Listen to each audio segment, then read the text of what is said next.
I was frosting my grandmother's birthday cake when my brother's wife posted an Instagram story from a beachfront villa in Portugal. The caption read, "New chapter, new life. Some doors are meant to stay closed." I wiped the buttercream off my fingers, pulled up the family savings account on my phone, and saw exactly what I expected. Zero balance. Every single penny of the $340,000 my grandmother had spent 40 years building was gone. I set the phone down, picked up the piping bag, and kept frosting.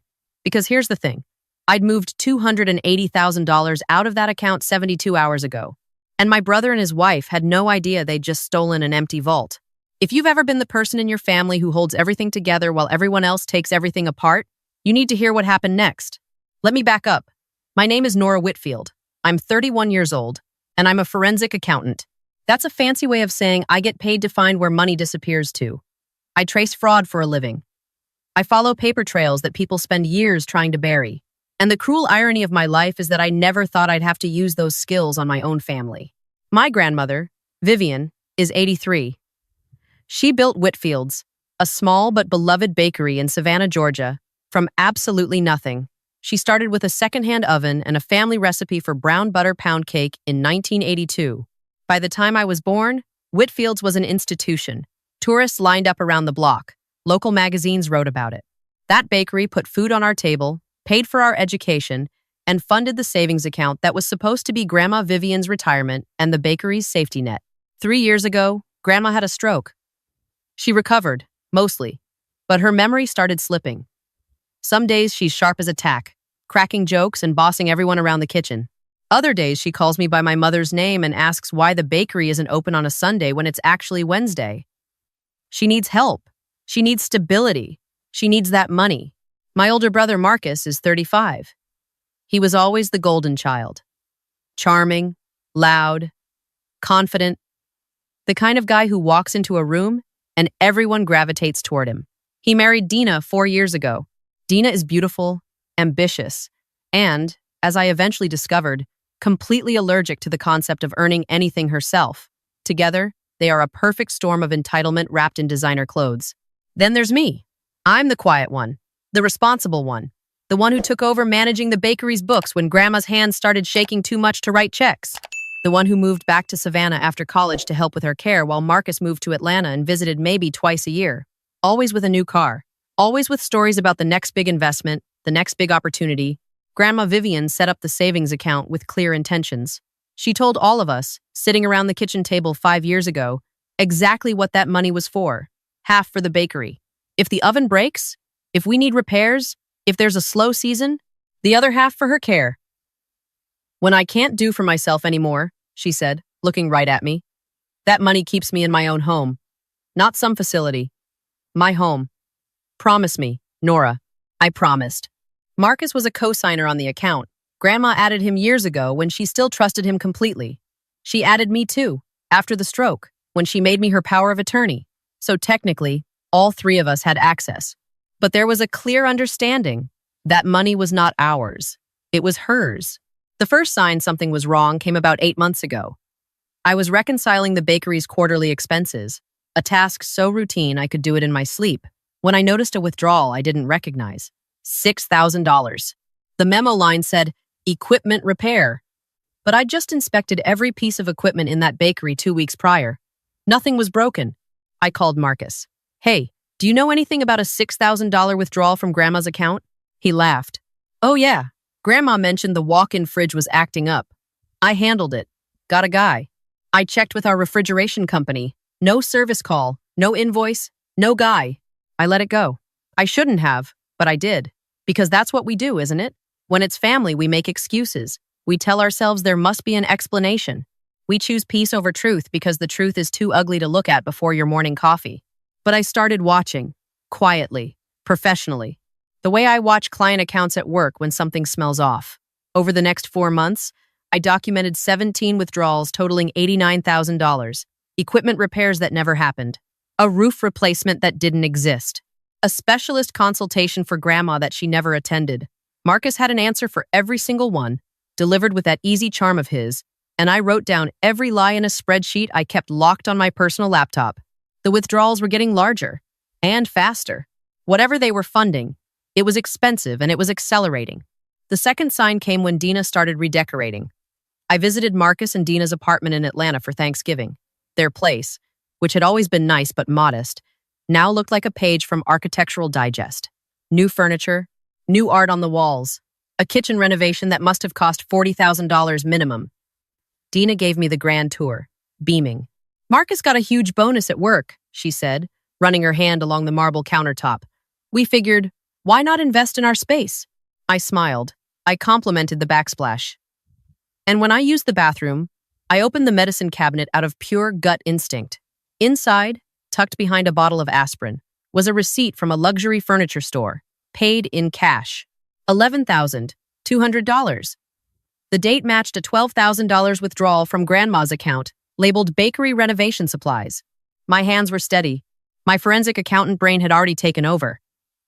I took a photo of the receipt, put it back exactly where I found it, and flushed the toilet so nobody would wonder what took me so long. I didn't sleep that night.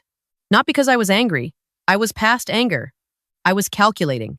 The third sign was the one that made everything click. It was January.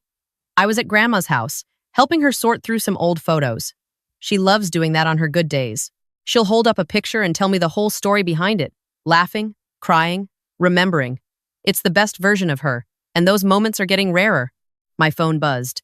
A Google alert I'd set up months ago. I have alerts on my brother's name, his wife's name, and a few variations. Call it professional paranoia. The alert linked to a real estate listing website, a property page for a 3-bedroom villa in the Algarve region of Portugal. The inquiry had been made under the name D. Whitfield, Dina's married name. I clicked through. The listing price was €380,000. There were photos of terracotta roofs and infinity pools overlooking the Atlantic. And in the contact form, which the website had cached in a way the user clearly didn't realize, was a message. Interested in purchasing. Would like to discuss timeline for moving in by June. We are relocating permanently from the U.S. Permanently. Relocating permanently. I looked up at Grandma Vivian. She was holding a photo of my grandfather, smiling at it like he was still alive. "Nora," she said softly. "Do you think Marcus will visit for Easter this year?" He didn't come last year. Something broke inside me. Not my heart. Something harder than that. A lock. A restraint. Whatever guilt or loyalty had been keeping me from doing what I needed to do finally shattered. Because now I understood the full picture. They weren't just stealing from the account. They were draining it systematically to fund a new life in Portugal. They were going to leave. Leave Grandma. Leave the bakery. Leave me holding every single responsibility while they sipped wine on a terrace overlooking the ocean with Grandma Vivian's life savings. And the worst part? They thought I was too quiet, too trusting, too much of a pushover to ever figure it out. They had badly underestimated the quiet one. I spent the next 6 weeks in full forensic mode. Every night after Grandma went to bed, I sat at the kitchen table with my laptop and built the case. I traced every withdrawal. I matched every fake receipt to the real purchase it funded. I documented the Portugal property inquiry. I pulled the bakery's actual maintenance records and cross-referenced them against every lie Marcus had told me. I found more. I found that Marcus had quietly taken out a $55,000 line of credit using the bakery as collateral. He'd forged Grandma's signature on the application. I recognized the forgery immediately because I'd seen Grandma's real signature 10,000 times, and this one was too smooth, too confident. Grandma's hand trembles now. Her S curves to the left. This signature was perfect, and that's exactly what made it fake.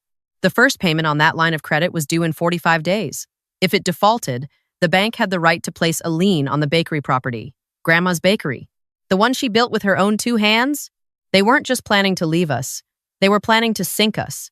The bakery would be seized, Grandma's care would be unfunded, and Marcus and Dina would be 3,000 miles away, unreachable, untouchable, starting their beautiful new life on stolen money. I called a lawyer, Mrs. Agatha Caldwell, a 70-year-old estate attorney with silver hair and absolutely zero tolerance for nonsense. I laid everything out on her conference table.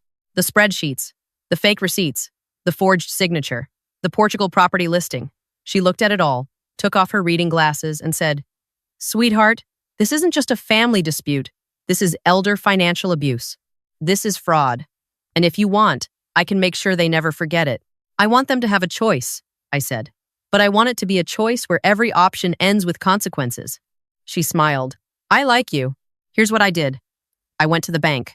As power of attorney and co-signer, I had full legal authority over the account. I opened a new protected trust, the Vivian Whitfield Care and Legacy Fund.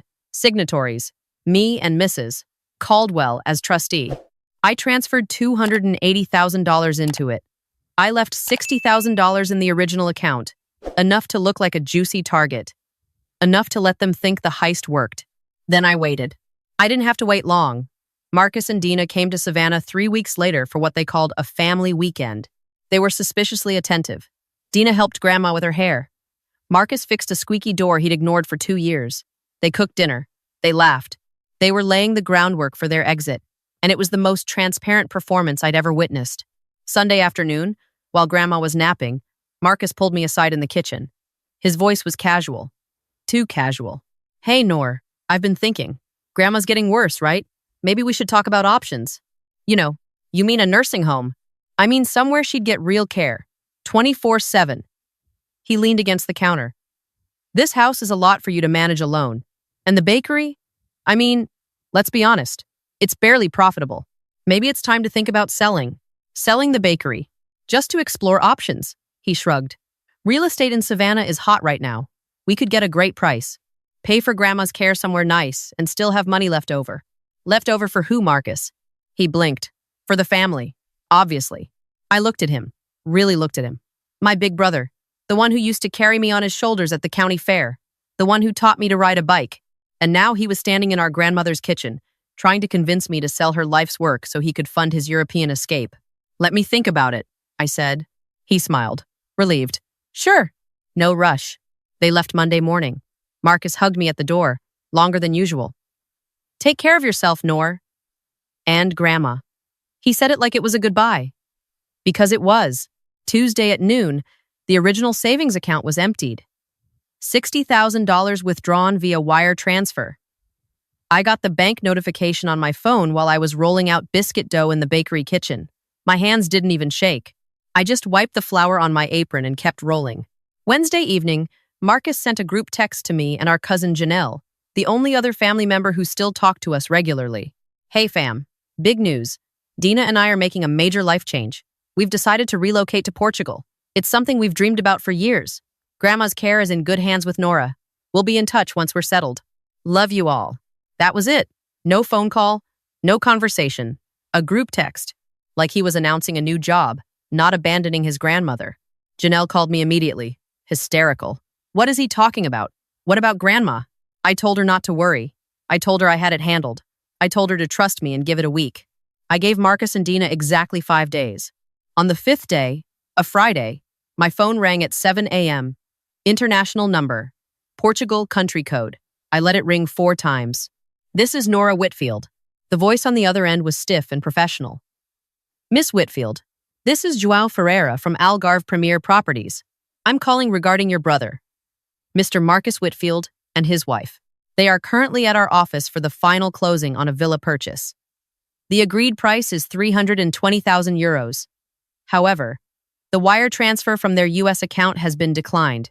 They've asked me to contact you as their financial reference. I could hear Dina in the background. Her voice was shrill. Just call her. She'll fix it. She handles all the money. I heard Marcus too. Quieter, tighter, more worried. There has to be a mistake. Check it again.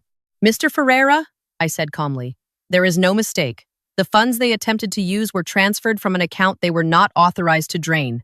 The money belongs to our grandmother's care fund. I'm afraid they don't have the resources they represented to you. Silence. Then chaos. Dina grabbed the phone. Nora, what did you do? Where is the money? You had no right. Actually, I said, I had every right. I'm Grandma's power of attorney. I'm a co-signer. And unlike you, I actually read the account terms. The $280,000 was moved to a protected trust weeks ago. You took the $60,000 I left behind. That's all there was. Marcus got on the phone. His voice was shaking. That money was for all of us. Grandma would have wanted us to use it. You can't just decide. Grandma wanted that money to keep her in her own home, Marcus. She said it at the kitchen table with all of us sitting right there. You remember that, right? Or were you already planning your escape back then? He went quiet. Here's what's going to happen, I continued. You're going to come home. You're going to sit down with me and our attorney, and you're going to sign over your co-signer status on every account and your stake in the bakery property. In exchange, I will use the protected funds to pay off the $55,000 line of credit you took out against the bakery using Grandma's forged signature. His breathing was ragged. How did you know about that? Marcus, I'm a forensic accountant. It's literally my job. Dina screamed something about lawyers, about suing me, about how I'd always been jealous of them. Feel free, I said. When your lawyer calls mine, Mrs. Caldwell will be happy to share the documentation I've compiled. Every fake receipt, every forged signature, every dollar traced. She'll also explain that elder financial abuse in the state of Georgia carries up to 20 years in prison. So you can fight this in court if you want, but you won't win, and you won't enjoy the process. The line went dead. They came home 4 days later. I barely recognized them. Marcus looked like he'd aged 10 years. Dina wouldn't make eye contact with anyone. They showed up at the bakery office where Mrs. Caldwell, Janelle, and I were waiting. Mrs. Caldwell laid out 2 folders. Folder A contained the transfer agreement. Marcus and Dina would relinquish all claims to the bakery, the savings account, and any involvement in Grandma's financial affairs. They would repay $30,000 of the stolen funds over 3 years through a structured payment plan. In exchange, I would use the trust to clear the fraudulent line of credit, and we would not press criminal charges. Folder B, Mrs. Caldwell said, adjusting her glasses, is what happens if you say no. Criminal referral to the Chatham County DA. Full documentation of elder fraud. A civil suit for recovery of all misappropriated funds. And a petition for a protective order barring both of you from any contact with Mrs. Vivian Whitfield. Marcus stared at the folders. Then he looked at me. When did you get so cold, Nora? I'm not cold, Marcus. I'm clear. There's a difference. You taught me that, actually. Every time you chose yourself over this family, I got a little bit clearer about what matters. He signed. Dina signed after him, her hand trembling so badly she could barely hold the pen. They left the office without a word. No apology. No explanation. Just the sound of a car pulling out of the gravel lot and disappearing down the street. That was 4 months ago. The bakery is doing better than it has in years. I hired a part-time manager, a young woman named Tess, who reminds me of Grandma in her younger days. Fierce, funny, and she makes the best peach cobbler in the state. The trust fund is intact, fully protected, managed by Mrs. Caldwell and me.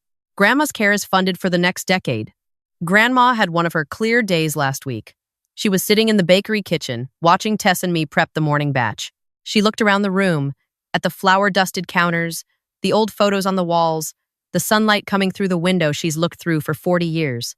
Where's Marcus? She asked. He's busy, Grandma. She nodded slowly. He was always busy, but you're here. You're always here. I kissed her forehead. I'm always here. Marcus and Dina are back in Atlanta. They sold the luxury apartment, the fancy furniture, the marble countertops. They're renting a 2-bedroom now. Marcus works in retail. Dina got a job at a dentist's office answering phones.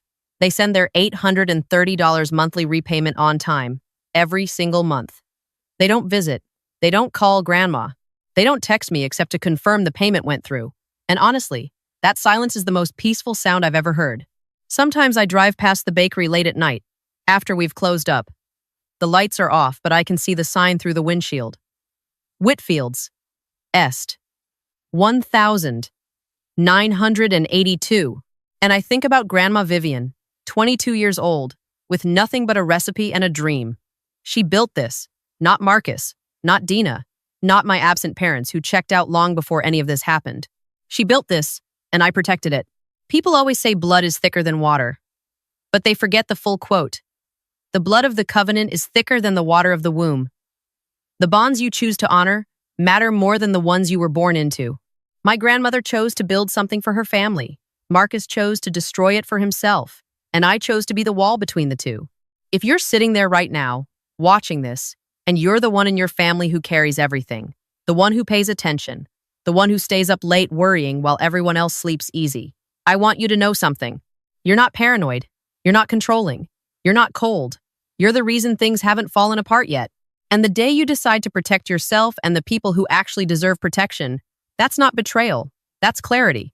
I didn't lose a brother. I lost the version of him I kept hoping would show up. And once I stopped waiting, I finally had room to breathe. Grandma's orchids are blooming this spring. She doesn't remember planting them, But every morning she walks out to the porch, sees the flowers, and smiles like she's seeing them for the first time. And every time, she says the same thing. Well, would you look at that? Something beautiful grew here. Yeah, Grandma, it did.